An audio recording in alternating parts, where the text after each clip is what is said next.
learning classes. Ang ating ETUlay ay mula kinder hanggang senior high school. Bukod sa academics, meron din tayong mga special programs gaya ng All is Wellness, Reading and Math Remediation, Storytelling, Mommy Tech Talks, Classes sa Gramatika, Speech Class, Financial Literacy, at marami pang iba. Pinalawig din ng ETUlay ang ating Alive program para sa mga mag-aaral mula grade 1 hanggang grade 3. Gayun din ay mayroon tayong ALS program at SPED tutorials na makasisigurong makakamit ng lahat ang inclusive education. May SPED hotline na rin para sa inyong mga katanungan patungkol sa special education. Kaya, subaybayan mula Lunes hanggang Biyernes, mula 9:00 ng umaga hanggang 7:00 ng gabi ang ating ETUlay. Sa ating pagtutulungan, maiaangat natin ang bawat isa. Ating itutulay ang pagkatuto upang di mapigil ang pag-aaral ng kabataang Pilipino. Itulay natin ito, sulong edukalidad.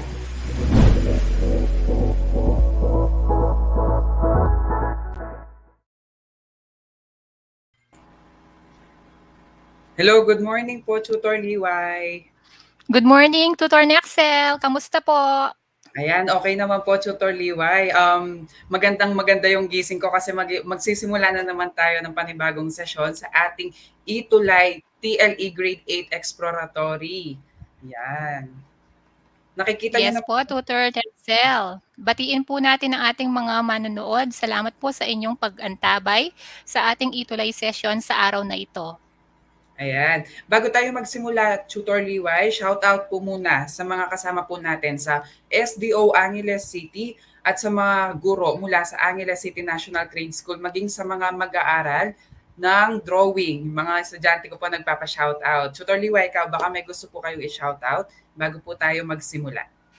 Yes po, Tutor Nexel. Shout out po sa ating mabait at supportive na principal na si Sir Elmer S. Dairit at ang ating mga mabait din at mga supportive na HT, si Ma'am Shelo at saka si Sir Gilbert po.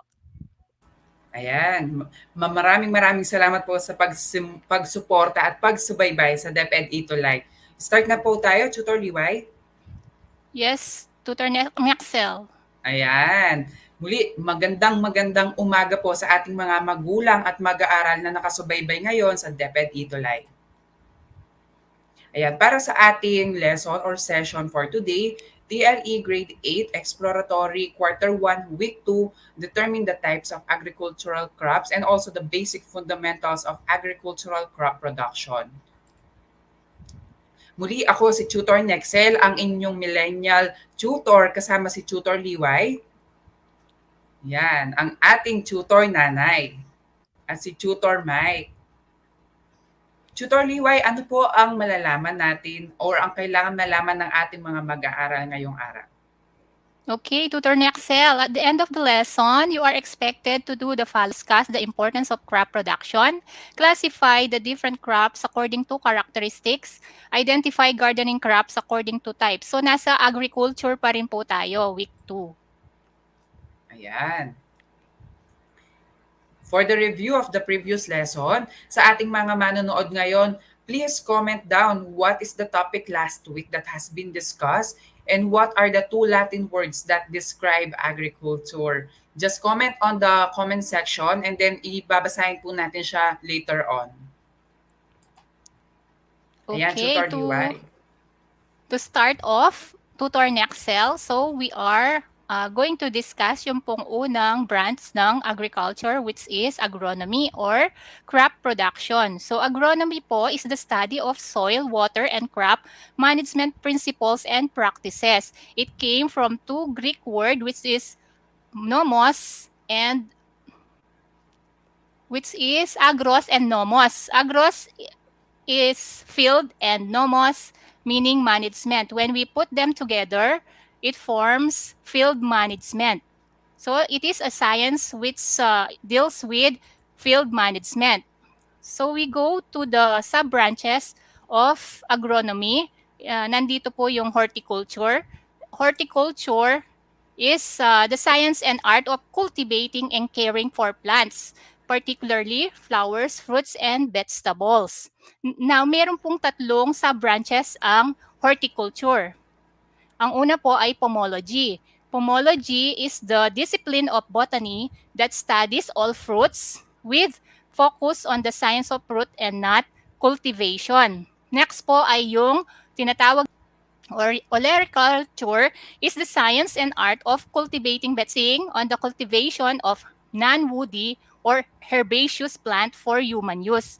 At ang pangatlo po ay yung proliculture, which encompasses the farming, plant care, propagation, and cultivation of flowering and attractive plants for gardens and floristry. Na-amaze ako kay Tutor Liway. Very, memorize niya yung mga branches ng horticulture. Shoutout po tayo, Tutor Liway, kay Iya Kathleen Rendon Calaguas na kasalukuyang nanonood ngayon sa atin. Yan. Ayan. As you can see on the slide, kami po ni Tutor Liway talagang very hands-on sa agriculture. Talagang inaaral din po namin siya mismo. Ayan, sa ating mga mag-aaral at iniengganyo namin kayo na i-apply po sa ating bahay yung mga natututunan natin sa DepEd ETUlay session natin. Ayan. May iba-iba tayong uri ng crops. We have the food crops. Under food crops, meron tayong mga size which includes the field crops, fruit crops, vegetable crops, root or tuber crops, and the feed crops, fiber crops, oil crops, ornamental crops, and industrial crops. So within this session, malalaman natin yung mga differences and paano sila i-classify. Ayan, Tutor Liway, under food crops we have Yung subcategory po dito sa classification ay mga food crops. Under food crops, we have the field crops. The food crops are plants raised, cultivated, and harvested for human consumption. Field crops and root or tuber crops are two subcategories. So ito po yung mga crops na kinakain natin, Tutor Nexel. Ayan. Food crops, under dyan sa food crops, a field crop is a crop grown on a wide scale for agricultural reasons that is not a fruit or a vegetable. So hindi siya prutas, hindi din siya gulay. So ano-ano yung mga yan, Tutor Nexel and Tutor Liway? Meron tayong wheat, rice, corn, sugarcane, and other fodder crops, which are the examples of this type of crop. And considerable portion of agricultural land and crop earnings is often devoted to these crops, which means kailangan ng malaking lupa at talagang mag-i-invest ka para dito sa mga field crop na ito dahil hindi lang siya nagsusupply sa sarili mo, bagkus nagsusupply siya sa malaking community. Tama po ba, Tutor Liway? Yes po, Tutor Nexel. Ito po yung mga tinatanim ng ating mga tatay sa kanilang kabukiran, yung mga meron pong mga farms. Ayan. So, pangmalaki ang siyang mainstream. Ayan. Ayan po yung, kung yung nakikita nyo sa inyong mga screen, yan ay mga example ng ating feed crops kung saan may mais, palay, wheat, tubo, or atbo sa Kapampangan. Tama ba, Tutor Liway? Yes, Tutor Ayan. Nexel, at po ang Kapampangan ng tubo. Ayan, speaking of Kapampangan, please watch MTV MLE Kapampangan together with Tutor Brian and Tutor RJ. Yan. Ayan, sa fruit crops naman po, Tutor Liway. Another po, under food crops is fruit crops. Ito po yung mga tanim natin na mga prutas o namumunga ng bungang kahoy. Example dito po yung nakikita nyo sa screen. Tutor Nexel, ano ba yung paborito mong fruit? Ayan, favorite fruit ko, Tutor Liway, mga berries talaga na hinahalo sa mga oatmeal. Tapos napakasarap niyang almusal. At the same time, very healthy siya na nakakabusog din. Kayo po, Tutor Liway, ano po ang Ako po favorite wala fruit po ninyo? dyan yata ang aking favorite. Ay, Para wala po ba, ano Tutor? po kasi yung favorite ko? Watermelon. Wow, very large naman ng favorite ni Tutor Liway. Ayan. Yung po Alam mo kayang ba, manonood natin, ano po kaya ang favorite nilang fruits? Paki-comment po sa comment section. ayan, sa ating mga manonood, i-comment lang ang inyong paboritong prutas. Alam mo ba, Tutor Liway, share ko lang, nung nag-OJT ako sa mga hotel dito sa Angeles City at sa Clark, favorite na mga Koreans, Japanese yung watermelon dahil wala sa kanila or hindi usual sa kanila unlike sa atin na sa mga highway na. Vegetable or a fruit? Ano po kaya ang sagot dito, Tutor Nexel? Ayan. May tanong po tayo, ano nga ba ang kamatis? Isa ba itong gulay o prutas? Sa ating mga manonood, please comment down on our comment section kung ano ang inyong sagot. Ayan. Para sa mga sumagot, ang kamatis ay both, ma'am. Or pareho siya, Tutor Liway. Depende sa consumption. Kapag kinain natin siya ng raw or sariwa as is, considered siya as a fruit. Pero kapag hinalo po natin siya sa mga vegetable salad, considered siya as vegetable. Pero in general terms, sa mga nutritionist or dietitian, isa po siyang prutas. Yes, Tutor Nexel. So makita natin, botanically speaking, ang tomato ay isang fruit because yung definition ng fruit according to dictionary is galing siya sa flower. So yung tomato, it comes from the flower. So it is considered a fruit. Yan. Sa mga vegetable crops naman, Tutor Liway, ano pong meron kay vegetable crops? Okay, yung mga vegetable crops, nakikita nyo po diyan sa ating screen. So yung nandiyan yung mga leafy and green vegetable na masarap kainin na paborito nating lahat. I hope paborito po nating lahat. Kung mahilig po kayong mag-samgy, usong-uso ngayon 'yan, yung mga lettuce, at iba pang mga greens na sinasali natin sa sangyupsalan. Ayan. Suki tayo niyan, Tutor Liway. Guilty tayo na suki tayo niyan. And we also have the root or tuber crops. These are the vegetables that are grown underground. And yung nasa ilalim, kahit nasa ilalim siya ng lupa, kahit natabunan siya ng lupa, edible pa rin siya sa mga tao. So we have these, for example, yung mga labanos, kamote, sibuyas, carrots, luya. Ayan, napakasarap na luya ngayon dahil malamig ngayon dito sa Pampanga. Napakasarap ng salabat, Tutor Liway. Yes, Tutor Nexel, lalo na kung nangangati ang lalamunan mo, masarap ang salabat na pang-relieve sa sore throat. Ayan, tama. Shoutout po muna tayo kay Chloe Rivera Batak mula sa Angeles City National Trade School na kasalukuyang nanonood at kasama natin ngayon, Tutor Liway. We also have the feed crops wherein the plants are cultivated for livestock consumption. Ano nga bang meaning neto, Tutor Liway? Okay, yung pong mga feed crops, ito po yung mga tinatanim natin para ipakain sa ating mga alagang hayop. Kung pong ang inyong palay ay itinanim nyo for the purpose of feeding your livestock, ito po ay nagiging feed crop. Ayan. So, para siya sa mga alaga nating baboy, manok, or baka. Meron din tayong tinatawag na fiber crops, Tutor Liway, which are the plants that are cultured for their fibers being used as a raw materials. Yan. Here are the examples kung ano yung mga products or kung ano yung ginagamit na fiber crops.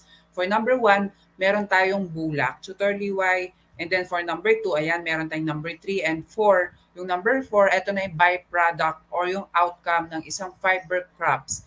Yan, for example, nakakagawa tayo ng mga may damit, merong mga bag. Yan, lalo na ngayon, Tutor Liway, meron tayong team home bodies, yung team kahoy na tinatawag natin na gustong-gusto yung mga minimalist. Very helpful yung mga fiber crops natin. First, nakakatulong na siya sa nature kasi hindi siya gumagamit ng mga plastic, leather, hindi kailangan pumatay ng mga hayop para lang sa isang bag. Meron tayong fiber crops. Tama po ba, Tutor Liway? Yes, tutor na Excel. Very useful yung mga halaman natin na maraming uses, no?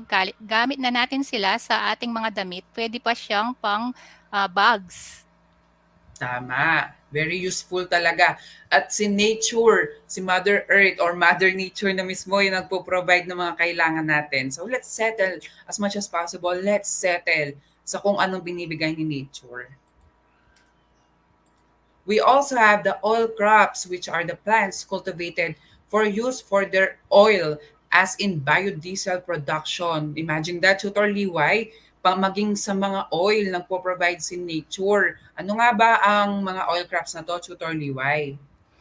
Okay, ang mga example natin ng oil crops ay ang soya, ang canola, at iba pang mga plants na nagbibigay ng oil katulad ng um, sunflower.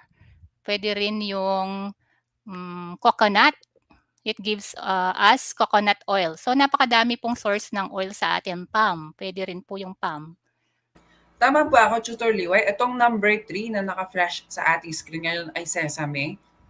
Tama po Yes, ba Tutor ako? Nexel, very good ang inyong nakita o na-observe. Siya ay sesame plant kung saan makukuha yung sesame seed na ini-extract for its oil.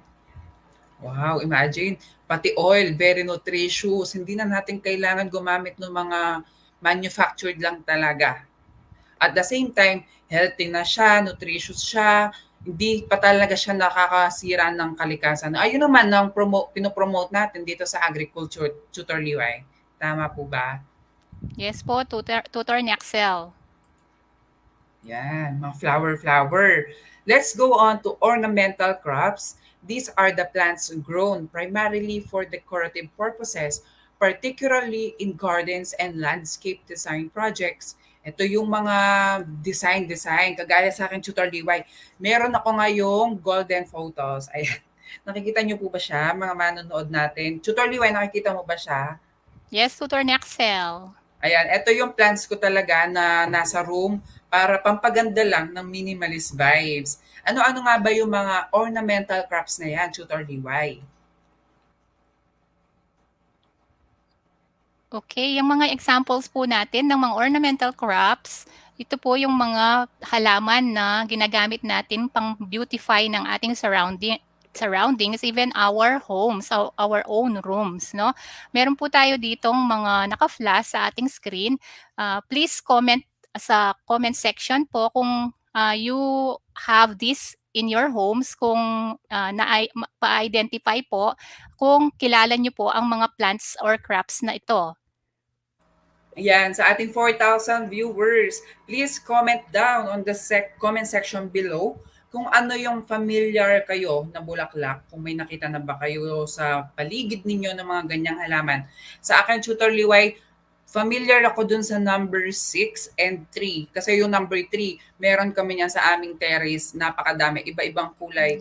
Aside sa bango, sa color din, ang dami niyang variety. Ayan. Ako naman, Tutor Nexel, familiar naman ako dun sa number 1. Yung dalawang plants sa number 1, yung una, yung croton o yung tinatawag nating San Francisco.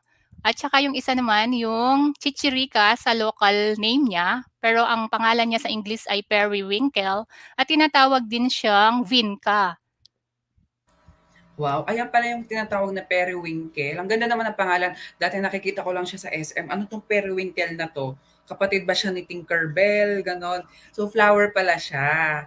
And sa ating mga manonood at magulang, hindi po siya chichirya. Huwag po tayong malilito kahit gusto na natin kumain ng chichirya. Chichirika po siya. Tama po ba, Tutor Liway?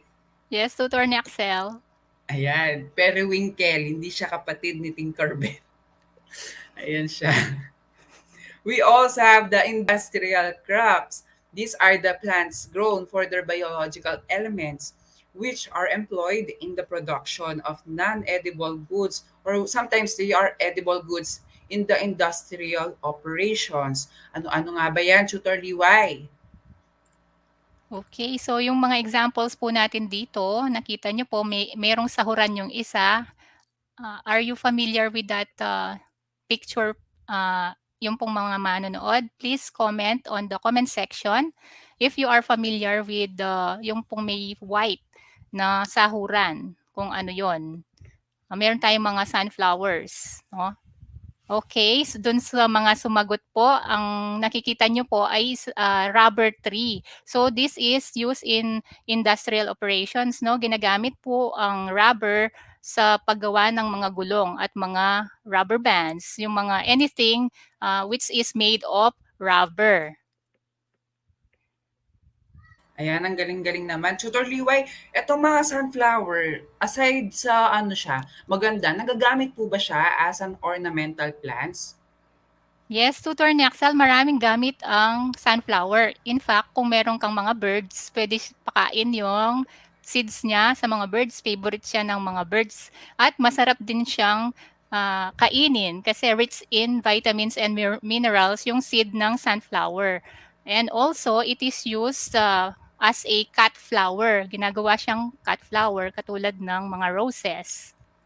Ayan, ang ganda. So, pag sa Valentine's at sa mga occasion, pwedeng-pwede din natin siyang ipanregalo talaga. And ano nga ba ang kaibahan ng kailan natin masasabing ornamental siya at industrial crop? When we say ornamental, ito yung limited lang yung count ng sunflower natin sa bahay. Hindi siya nagre-require ng malaking lupa, ng isang ektaryang lupa. Pero para masabing industrial crop siya, dapat nagre-require siya ng malaking lupa. At the same time, yung mga seeds niya, yun, ginagamit siya for feeds. Tama po ba, Tutor Liway? Sa mga Yes, tutor ni hamster, Axel. yan, sa mga hamster, ganon. So, nagre-require siya ng malaking lupa for us to consider na under siya ng industrial crops. Shout out tayo, Tutor Liway, kay Jay Shen, Crystal Bisnor, and Chloe Rivera Bata. Kaya nanonood po sila ngayon kasama natin. Ayan, para sa ating activity, Tutor Liway. Meron po kaming inihanda ni Tutor ni Axel na activity dito. Write down your answers on your notebook and post it on your Facebook account or on the DepEd ETUlay FB group with the hashtag grade 8 TLE. Ang una po nating question ay, this is a type of crop used for livestock consumption. Number 2, these type of crops serve as raw materials in manufacturing clothes, bags, stuffing, etc. Number 3, a type of crop planted for its fruits. Number 4, crops used in the tire industries.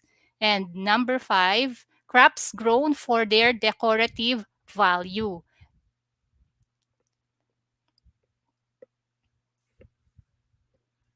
Ayan, sa ating mga manonood, pwedeng-pwede ninyong i-screenshot yung nasa screen ngayon or kung hindi may screenshot, pwede tayong maging team replay para mapanood natin yung mga activity natin. Please again, jot down or isulat sa ating mga notebook gamit ang ating mga lapis, ballpen, or kung anong available ngayon sa end ninyo. And then, i-post lamang ang activity ninyo na may background ng mga halaman. Yan, gamit ang hashtag grade 8 TLE. At pwedeng-pwede ninyong i-post sa inyong mga Facebook account at sa DepEd ETUlay FB group. Again, ulitin ko lang yung number 1, a type of crop used for livestock consumption. Number 2, Tutor Liway, paulit na lang po. Type of crops serve as raw materials in manufacturing clothes, bags, stuffings, etc. Ayan, for number 3. Ayan, sige Tutor Liway, continue po. Number 3, a type of crop planted for its fruits. Tutor ni Axel, number 4.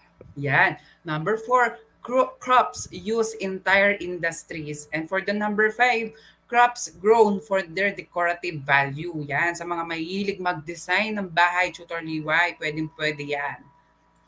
So, that's all for our week 2 lesson for agriculture or TLE grade 8 exploratory. Again, I am your millennial tutor, Tutor Nexel. And together with me, si Tutor Liway, ang ating tutor nanay. Yan. Hello, Tutor Liway. Yan, napakabilis lang pero and yet napakasiksik sa kaalaman ng ating lesson, Tutor Liway. Tama po ba? Yes, Tutor ni Axel, I hope nag-enjoy po kayo sa aming episode ngayon for TLE Grade 8 Agriculture.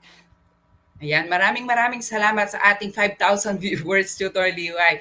Kung may mga questions po kayo, pwede po tayong, or for comments, suggestions, you may email us at edtech@deped.gov.ph or you may scan the QR code on your screen right now.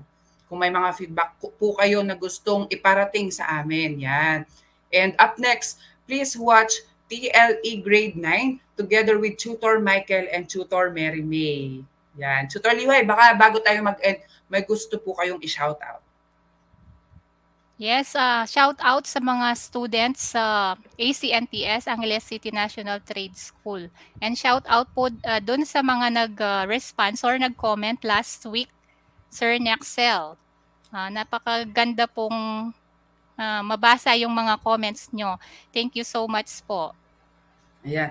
Titignan ko, Tutor Liway, yung nag-comment last time. Ang dami-dami pong nakilahok sa ating activity last week, sa ating week 1 lesson. Ayan. Yes, Tutor Nexel. So, shout out kay Jessica Dumalay Coseba Amangas. Sabi niya, so nice to have this free online tutorial for students. It is very informative. Thanks, ETUlay. Ayan. At nakasama din natin si Ma'am Emily Estores Dula from Dumingag National High School, Zamboanga del Sur Division. Yan. Muli maraming salamat po sa pakikilahok. At again, maraming salamat sa ating mag-aaral, sa ating mga director, sa EdTech, yan, sa DepEd Central Office. Maraming salamat po. At sa Schools Division Office of Angeles City together with Sir Noel Reganit. Ayan. Maraming salamat po. Again, thank you for joining us for our week 2 lesson. Yan. Salamat po. Thank you, Tutor Liway. God bless po to everyone.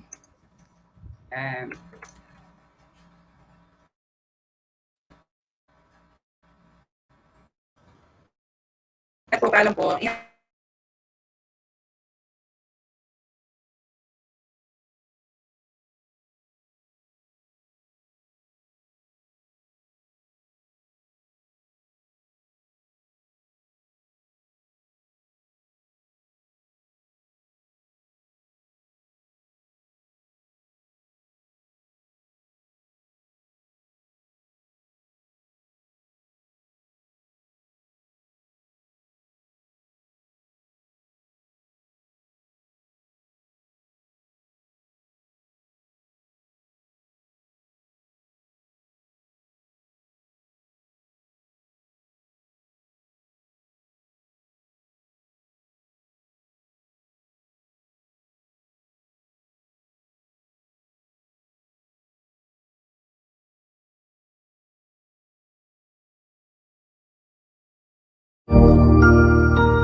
Ang husay naman! Natapos mo ang iyong tutorial session kasama ang iyong mahusay na ETUlay tutor. May bago ka bang natutuhan? I-share na yan gamit ang hashtag #ETUlayLevelUp. Huwag aalis ha, dahil may susunod pang programa na pwede mo ring panoorin at salihan. Dahil naghihintay na ang iyong mga tutors. Happy learning dito sa ETUlay!